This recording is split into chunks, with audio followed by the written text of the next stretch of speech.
همه دوستای گل خودم، اونایی که ویدیو تماشا میکنن، منو نگاه میکنن، من باشون دوستم، با همشون دوستم، همشون رو دوست دارم.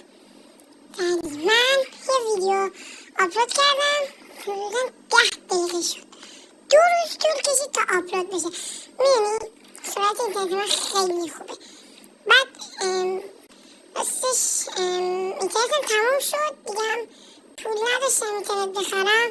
یه ویدیو بلند دیگه بود که آپلودش نکردم، یه ویدیو کوتاه اومدم بگیرم برم.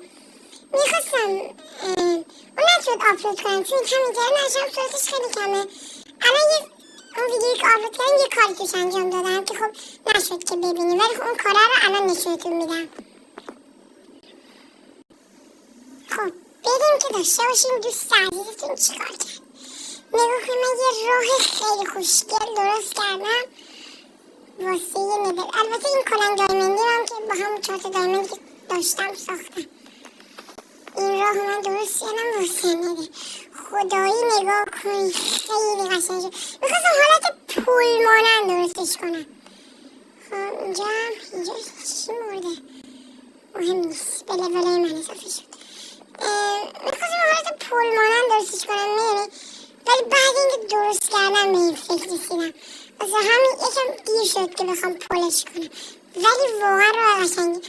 من با اسبم رفته بودیم یه دوری زدیم توی مپ، 3 تا ویلج پیدا کردم، هیچ کدومش از خونه‌ها که آهنداره نداشت متاسفانه، ولی یه دور خوشگلی زدیم. اسبم من با این فالمش کشته شد. البته 2 تا بچه داشت دیگه، بچه‌هاش به دنیا آمده بودن.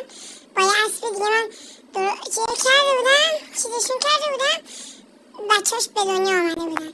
واسه همین الان که بچه‌هاش من لباسای باباشو تنش کردم نهاش.